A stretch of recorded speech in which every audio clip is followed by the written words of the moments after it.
Darling, I'm elderly now. My hair has turned gray, and my grip is feeble.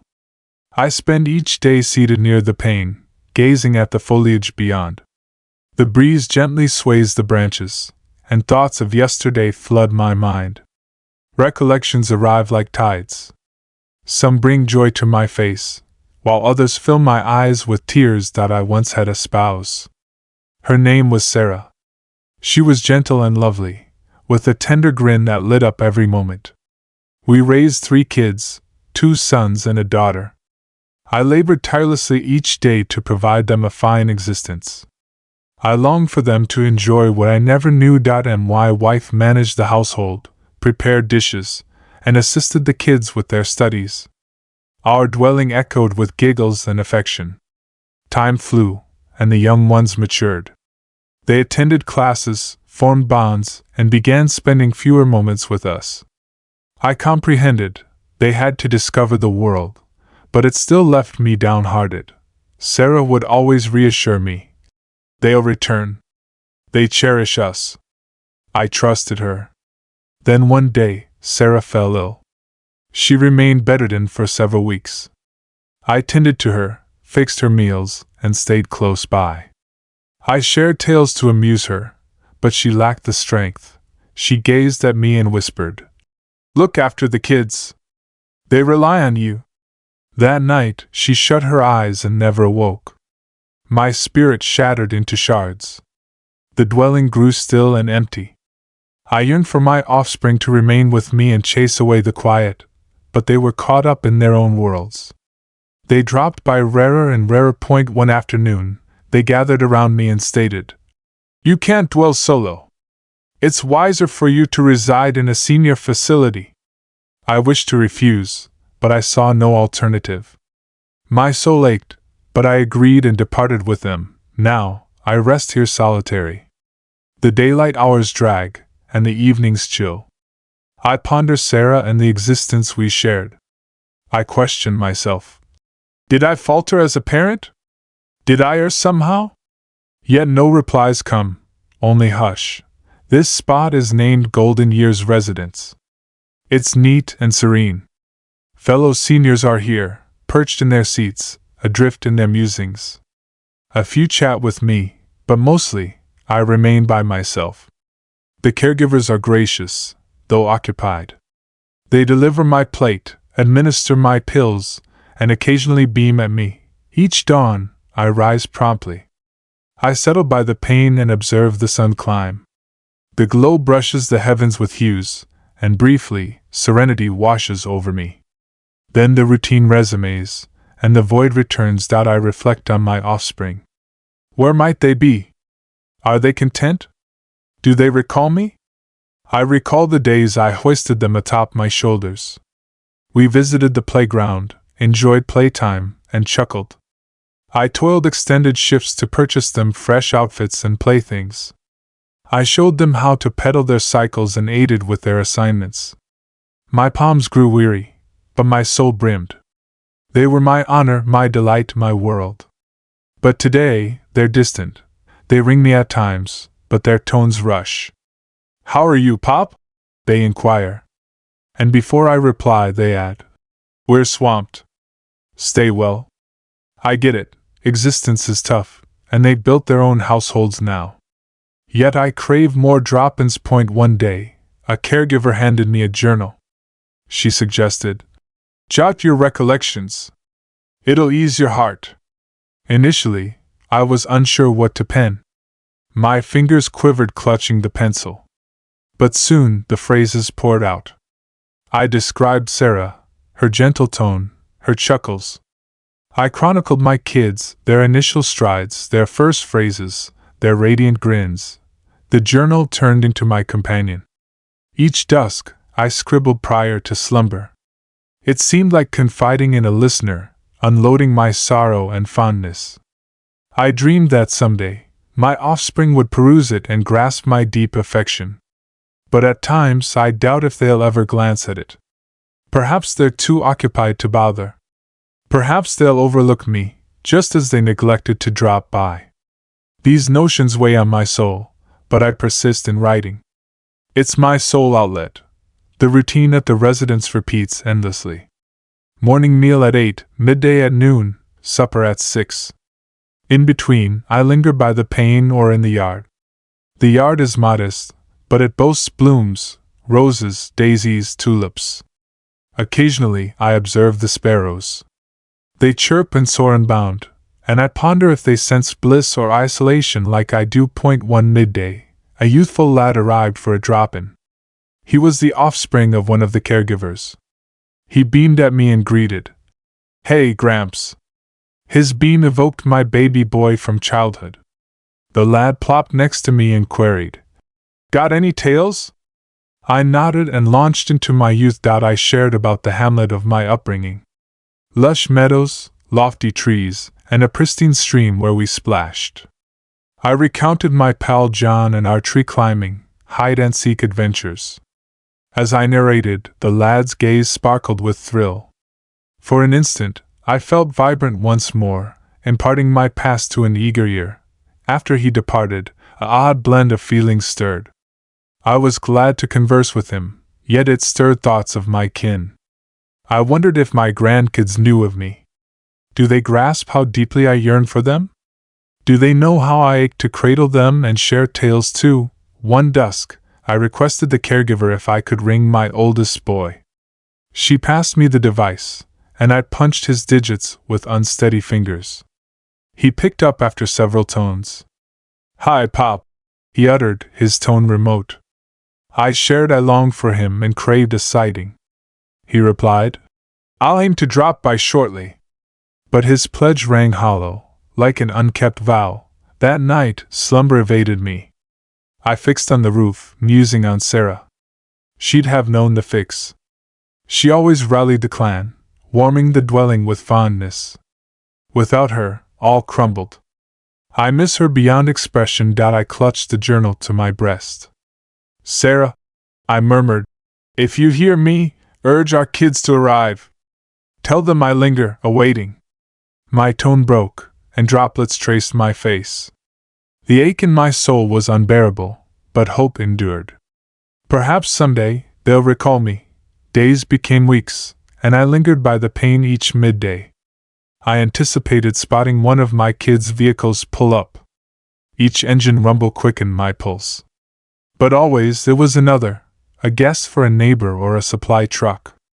My optimism dwindled daily, yet never vanished. One day, I resolved to pen notes to my offspring.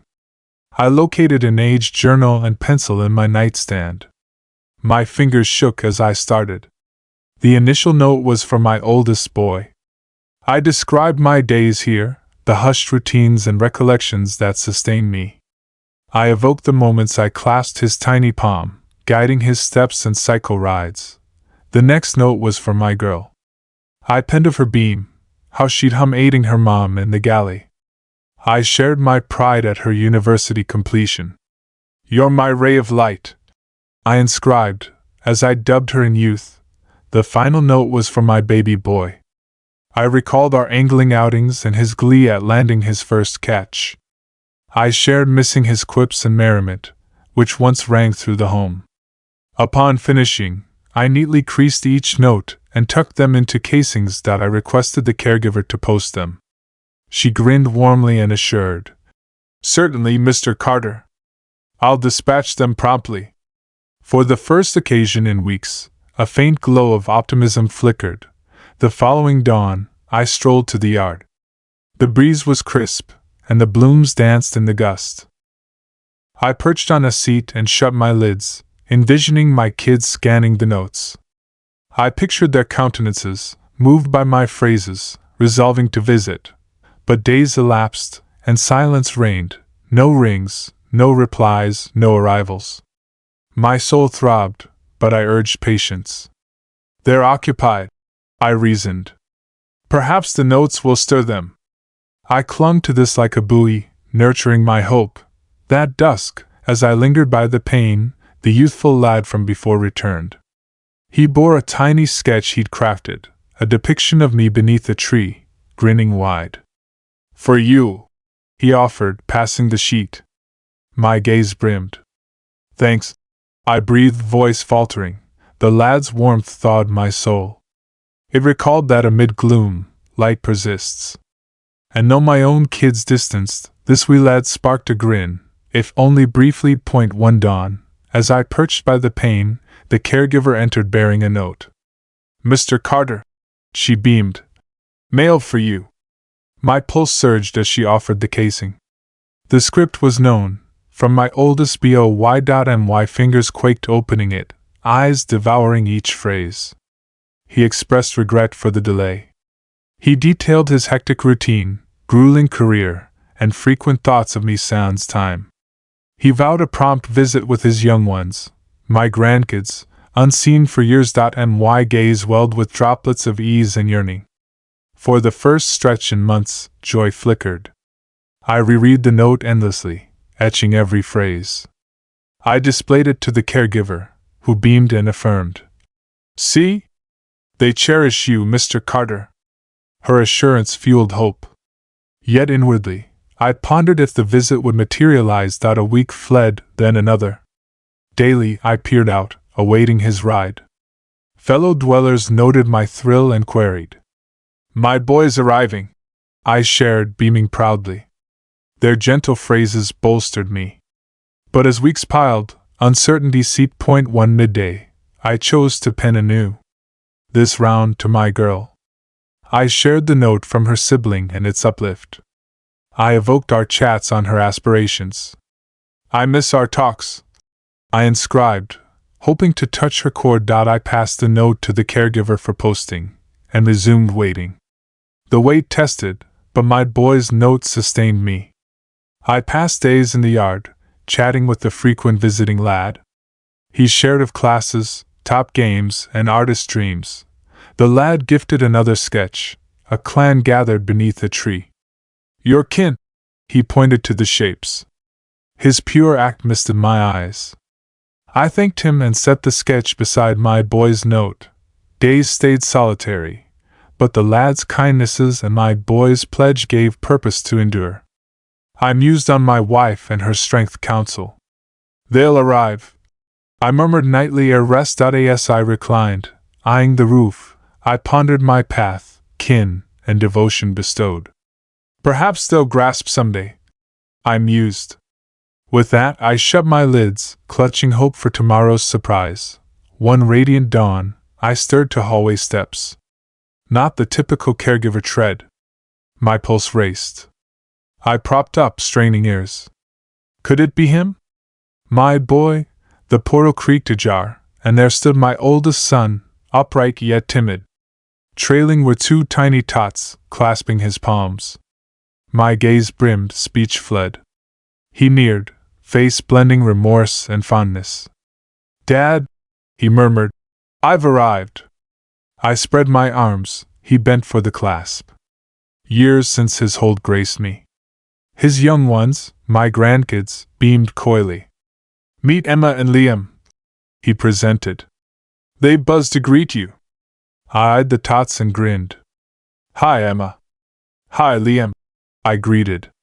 They tittered, offering sketches. One showed a home with yard, the other, an elder beaming. "That's you, Gramps," Liam boasted. The chamber burst alive with them. My son settled nearby. We conversed hours. He shared his career, household, and old-day longings. I savored each syllable. I described the residents, gracious caregivers, and frequent lad visitor. Ere departing, my son vowed a swift return. "This time I mean it, Dad," he said firmly. His words filled me with hope.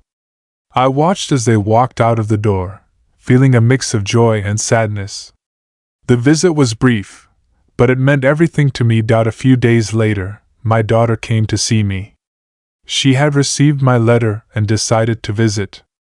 She hugged me tightly, and we spent hours talking about her life, her struggles, and her dreams. She apologized for staying away for so long and promised to visit more often. For the first time in years, I felt surrounded by love. My children were finally beginning to understand. They saw me not as a burden, but as a father who had given them everything he could. Their visits became more frequent, and the emptiness in my heart began to fade. The young boy in the home continued to visit me, bringing his cheerful stories and drawings. One day, he said, "You look happier now, Mr. Carter." I smiled and nodded. "Yes, I am," I replied. As the days turned into months, I realized that life was not about how much you give, but about the moments you share with those you love. My heart, once heavy with loneliness, was now filled with gratitude. I still missed my wife deeply, but I knew she would be proud. Her love had taught me to keep going, even in the hardest times. And now, as I sat in the garden with my children and grandchildren by my side, I felt at peace. Great job today. Make sure to review what you've learned and come back for more.